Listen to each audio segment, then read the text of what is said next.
The IKEA Kallax is the board gamer's shelf of choice, and today I'm going to create a complete board game collection that fits in a 1x1 Kallax cube. I've got 14 proper games that fit inside this shelf. The focus is on packing big things into small boxes, just like IKEA.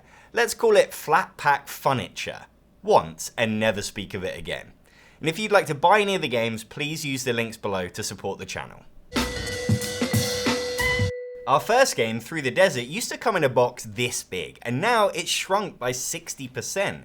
The amount of fun is the same, but the density of that fun, or fun density, has gone from 32 to 79. But fun density is old news. When you're storing games on a shelf, what do you see? The face. That's what's taking up the real estate. It can go back as far as it wants. The further the better. I want business in the front, party in the back. I want an itty bitty face, but junk in the trunk.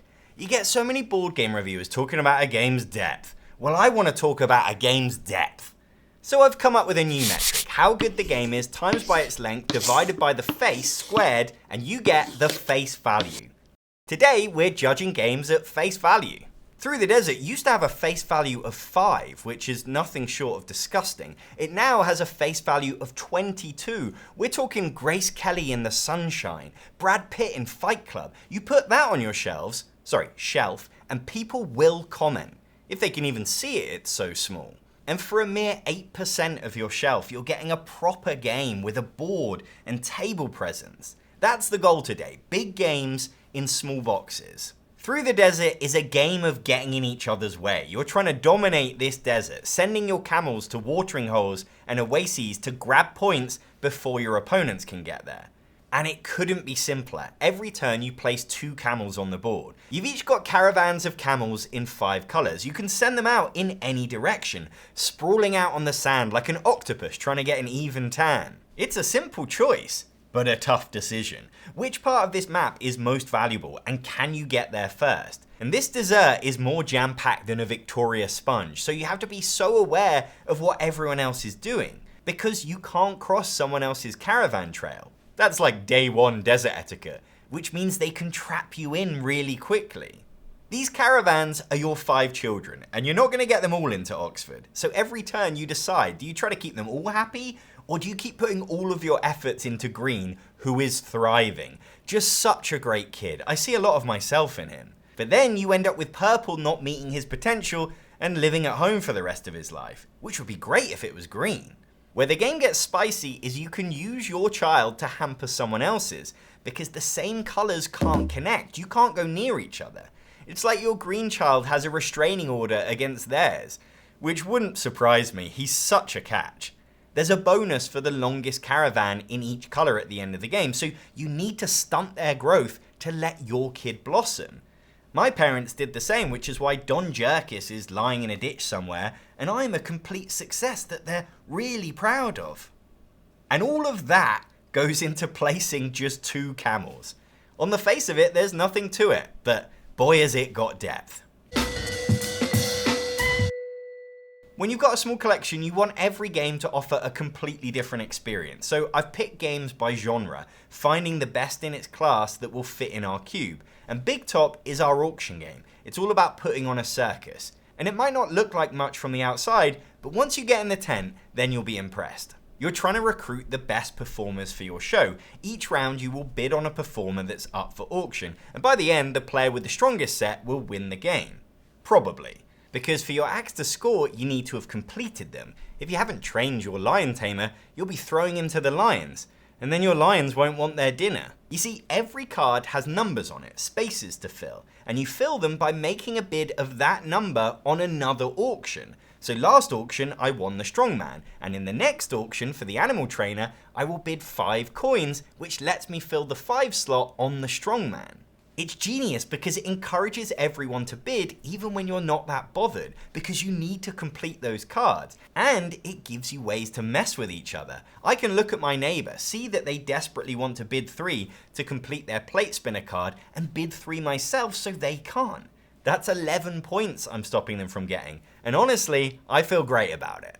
It makes every auction interesting, whether you're trying to win, trying to complete a card, or hoping for a big payout, because every round one of you is the auctioneer. You pick the performer that everyone bids on and you get the payout. So you have to be careful not to overpay because you're making your rival richer, giving them the power to outbid you next time. And it means you have to time your cash flow. You won't get more money until your next turn. And you need money in case a star attraction comes up. This is my favorite bit. If you don't have one of these at the end of the game, you can't win because your circus is Cirque du Soleil.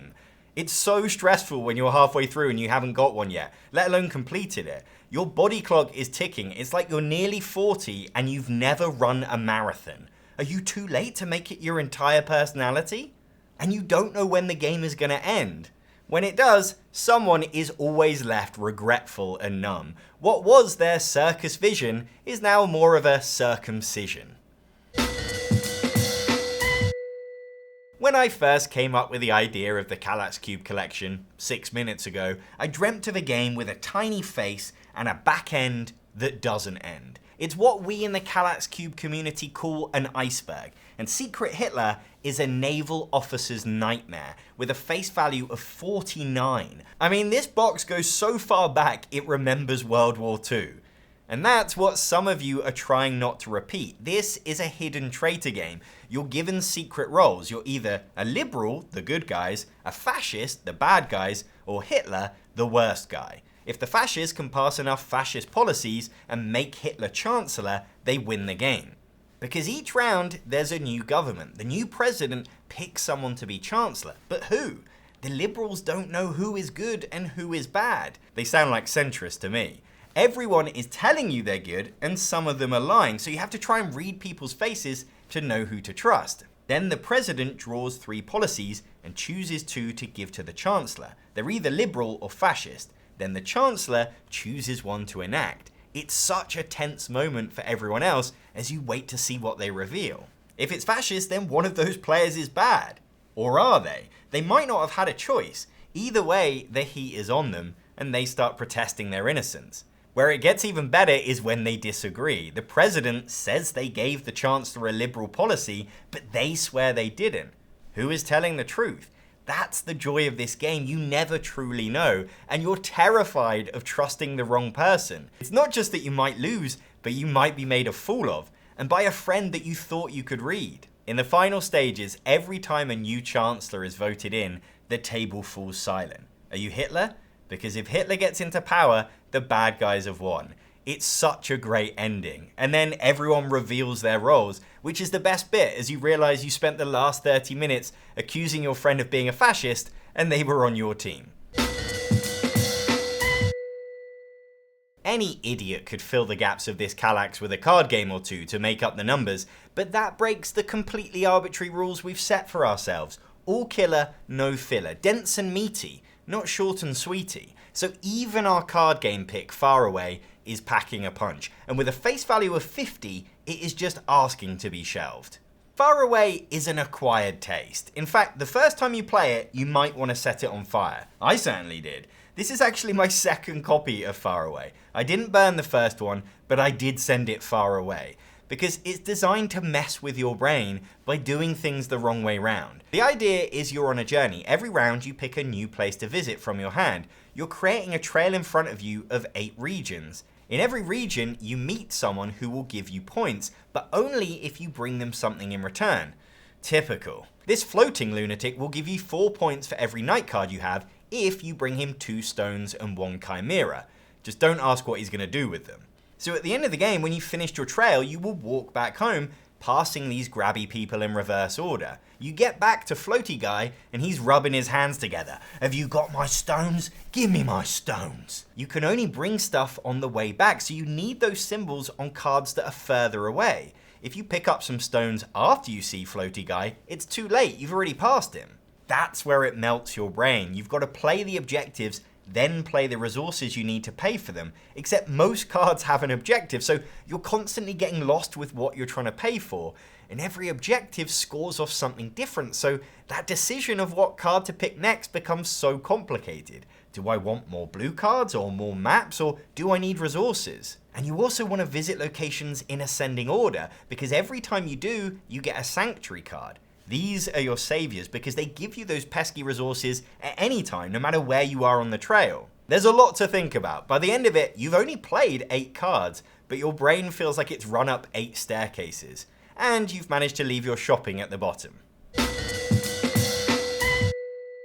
The Four Doors is the cooperative game for our cube, and I've been waiting to share this one with you because it packs a tense, puzzly co-op experience into a face value of 45, and it's designed by the master of co-op games, Matt Leacock, along with 2 other guys who also have names. He designed Pandemic as well as the Forbidden series, and this is like a Forbidden game distilled down to a deck of cards, but they don't have the IP, so instead we have the Four Doors, in a font that's not from the same family, but should ask for a paternity test. You play as adventurers on a mission to save the world from darkness by collecting the relics you need to ignite the mystical lighthouse. Which is fine, that's what you went to lighthouse school for. But while you're doing that, these evil spirits are attacking you. They are your classic Matt Leacock threat, adding cards at the end of every turn. They're your dirty laundry piling up every day. If you don't do something about it, it will get out of control and your partner will leave you. If they ever place a 4th card by the lighthouse, it's too much and the shadows close that door, probably because of the smell. If it happens again, the door is destroyed, and if you've not collected that relic, you lose the game. So you're working together to fight them off, and the joy is in making a plan. Who can go where and deal with what? It creates loads of discussion because you've got different cards to spend, personal abilities, spells to use. I love puzzling it out as a team. The genius design choice of this game is there's only 1 deck of cards. They are player cards for killing spirits, and on the other end, they're spirit cards for killing doors. Whether you're drawing new cards for your hand or new spirits for the lighthouse, you're drawing from the same deck. And that means it runs out fast. Whenever you have to reshuffle the discard pile to draw more, the game escalates. You're now drawing more spirits every turn. By not dealing with your problem, it hurts you from 2 sides. As your dirty laundry is piling up, that means you've got less clean clothes to wear. It's a really tough game to beat, and it's exactly what this collection needs. Big game energy crammed into such small pants that people will stare. Let them. Up until now, you've known me as a space-saving curator of immense integrity, but I will shatter that reputation by putting Celestia in the collection. Yes, this behemoth will take up 10% of the entire shelf. Yes, it has a face value of only 11. But when it comes to pushing my luck, I'm not afraid to go big. And Celestia is the definitive push your luck game. It's all about taking risks and when to trust your friends, because you're all in it together. And by it, I mean this airship. You're hoping to fly up through the skies to higher and higher cities. The further you get, the better the treasure you'll claim when you get out. But this airship has a habit of crashing, and if it crashes before you get out, you'll get nothing. Because every time you move to the next city, the current captain will roll the dice. These are the hazards that will cause you to crash, unless the captain can play the right cards to deal with them. But does he have those cards? You don't know, so you have to make an educated guess, because now is your chance to get out. Claim a boring treasure from this boring town, if you think your captain is going to choke. Once everyone's committed, in or out, the captain reveals. If they don't have the right cards, everyone in the ship crashes and gets nothing. But if they do, the ship moves on. All those cowards who were too scared of failure are left in their small town with their small points and small minds. So every time you have to read the captain's face. They could lie to you, tell you it's fine, because the captain can't get out, and they'd rather take you down with them than you get points. Or they could bluff, act like it's gonna crash, so they can carry on without you and be the only player to get treasure from the next city. The fact that you're in this ship together makes it so much better. When you get out too early and everyone else is off having fun without you, you're like the 5th Beatle. Oh, too scared to live out your dreams, were you? To be fair to him, one of them did get shot. After years of searching, I finally found the biggest game in the smallest box. Reforest has a face value of 87.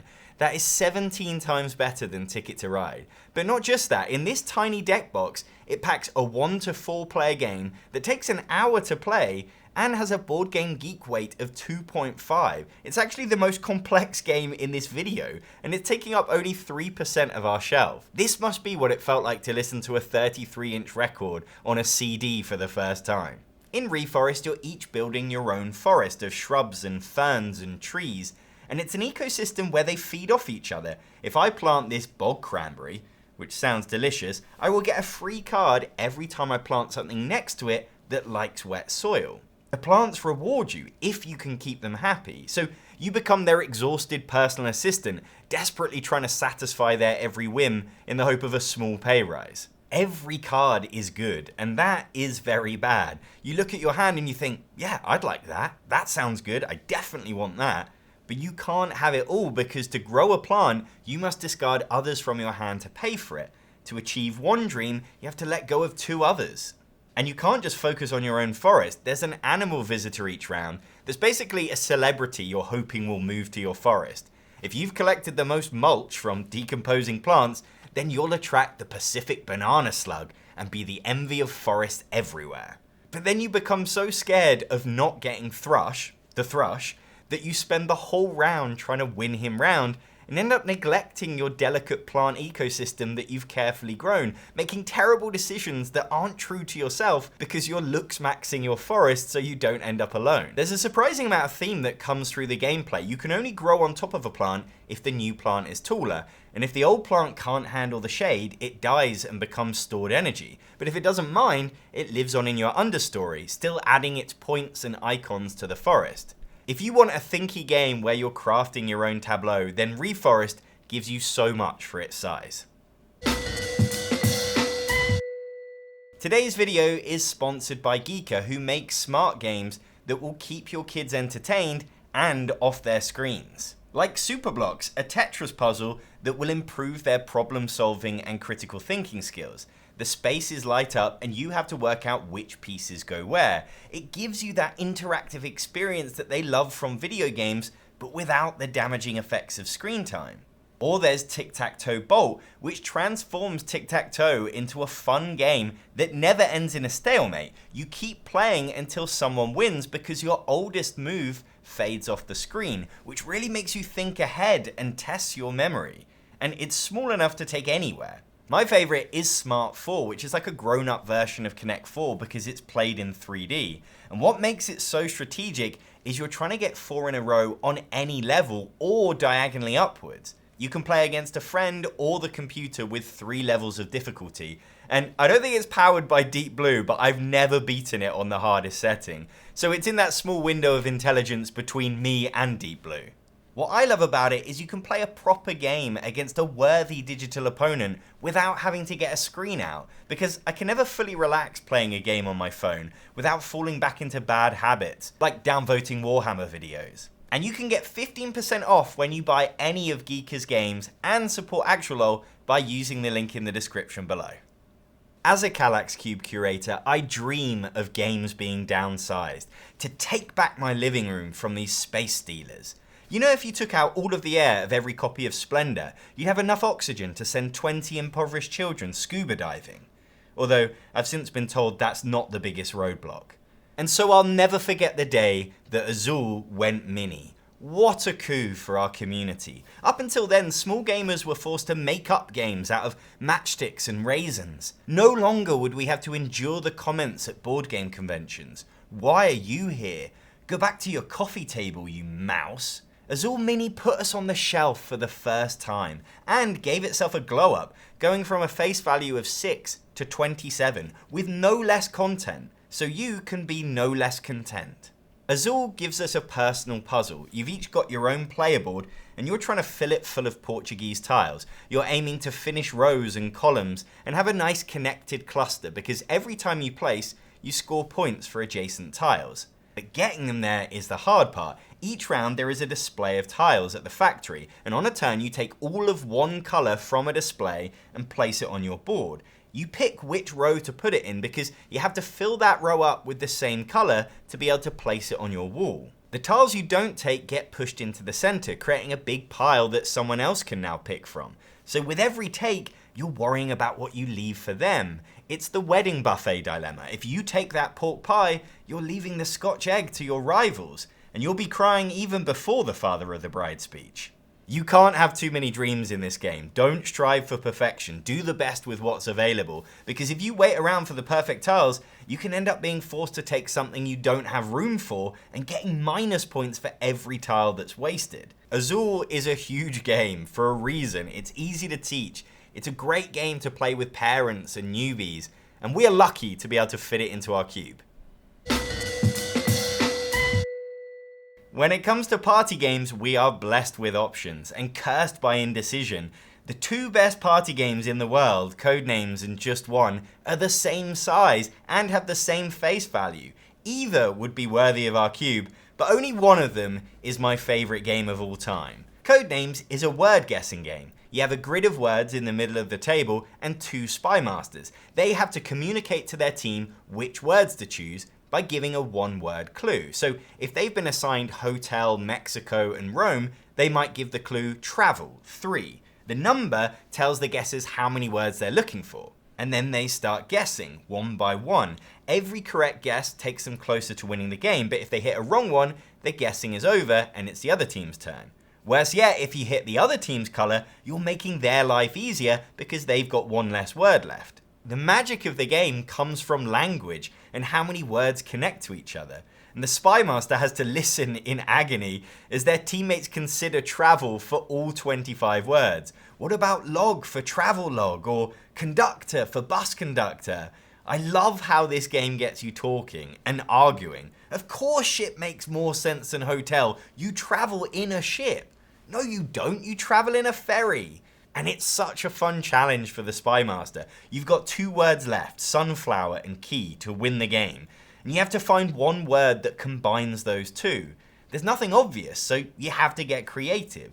You choose the word golden. Neither a key or a sunflower is golden, but they're more golden than anything else in the grid. When those types of clues pay off, it feels incredible. Like you reached across the chasmic human divide, threw out a part of yourself, and your friend was waiting to catch it. They placed their finger on the final word, and you erupt in celebration. It didn't seem possible, but you did it anyway. That is what Codenames can deliver, and that is why it's my favorite game.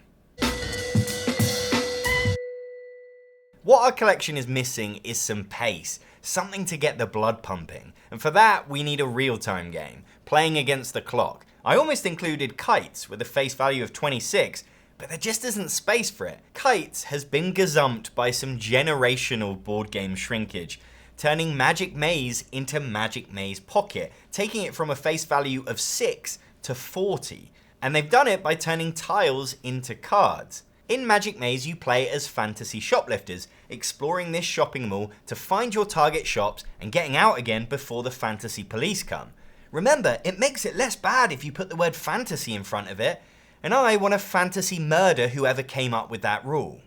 Moving your characters around this shopping maze is tricky because you have to work together constantly. Each player can only move a character in one direction, so I can pull any character to the right as far as I want, but as soon as they need to go up or down, the player who's controlling that direction must take over.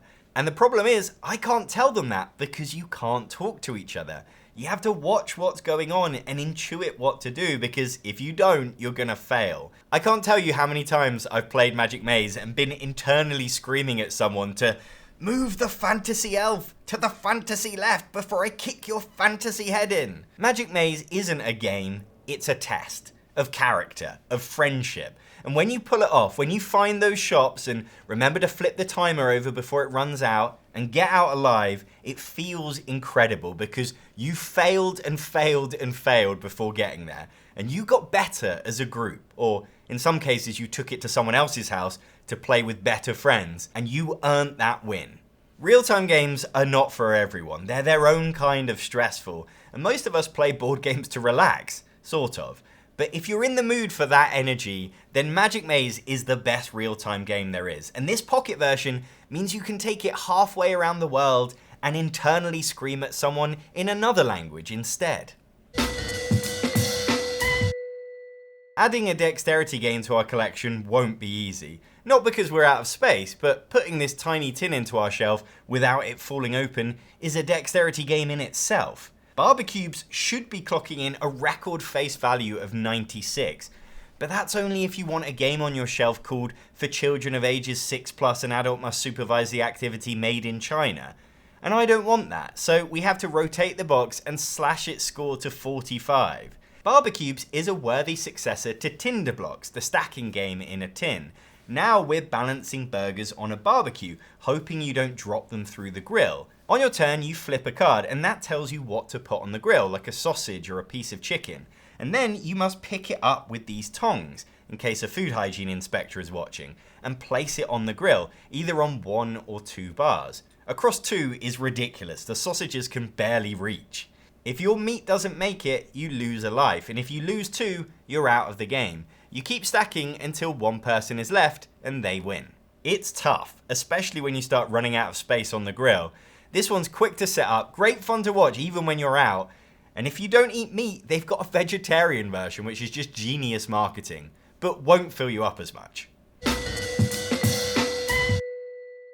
It wouldn't be a board game collection without solving a murder, and who should walk into my office but chronologic Paris 1920, with Cluedo's blood on her blouse and a face value that won't quit. The bodies are piling up at the Paris Opera House, and since no one heard the screams over the sound of the screams, it's your job to get to the derriere of it. You're given a handy map of the Opera House, and you take it in turns to visit locations and ask questions, either about one of the 6 suspects or about the 6 hours in which it could have taken place. 6 hours? I think the murder weapon might be the opera. So you find out that at 3 PM the servant was on the stage. This is an X Factor, love. You write that down on your sheet because you're trying to track everyone's movement. Work out when one person was in a room alone with the victim and who it was. That's your murderer. And it takes some real deduction to get there first. You can see how the rooms connect. You know that everyone moves rooms every hour. So if the Baroness was just in the dance hall, there's only 2 places she could go next. It's a pacey game because even when it's not your turn, you're learning new information. Every secret clue comes with a public one to share with the group.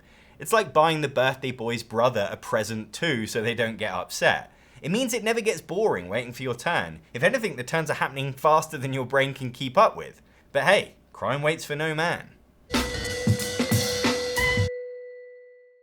Every collection should have a head-to-head, no, brain-on-brain, 2-player game, and I've managed to fit in one of the best. Onitama is chess for the modern world, because it's leaner, faster, and doesn't require you to do homework to get on with it. It's like a cool stepdad.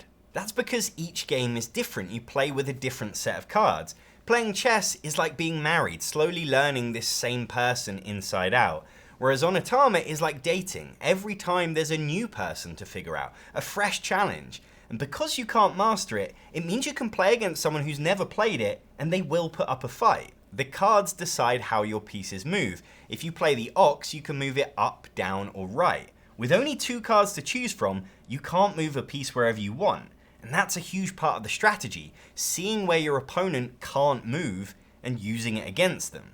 And the cards make it so easy to follow because they help you visualize your options. It's one less thing for a new player to learn, and means you can focus on your strategy, trying to get into position to take their pieces, or their master, which wins you the game.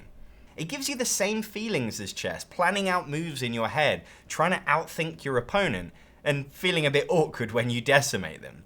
But remember, it's fairer this way. It's no longer about who's the most experienced, it's now about who's the most intelligent. Tell them that, it will make them feel better. When I made my shoebox collection, I couldn't put an area control game in it because there wasn't one small enough.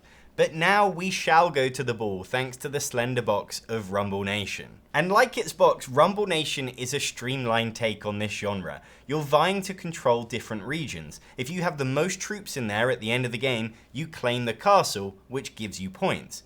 But getting your troops in the right regions is the tricky part. Every turn you roll 3 dice, and you pair up 2 of them to create a number. That's the region you can place your troops in. So Lady Luck can still slap you in the face, but you do get some control. She lets you decide where you want to be slapped. Some people pay good money for that. The leftover third dice decides how many troops you place, 1, 2, or 3. You might want to spread yourself thin because getting second place in a region scores you half the points. But if you go big in a region early, that could scare off other players from trying to go there because it's a lost cause. And if you get all your troops on the board first, you take the best sword token, which means you'll beat everyone else if you're tied. Winning a region doesn't just get you the castle, but when it scores, you get 2 reinforcements in every adjacent region, bolstering your strength wherever you already have troops. It's huge. And they cascade, so you score the castles in ascending order, so if your reinforcements win you the next region, that will reinforce another region, so you could win that too. For me, it's the only entry-level area control game I'd recommend, and we can only hope that in a few years, we might get an epic 4-hour game in a box this size too. That is the Kallax Cube Collection. If you want to buy any of the games, please use the links in the description below. If you like this video, please subscribe to the channel. I'm John Perkis, thanks for watching.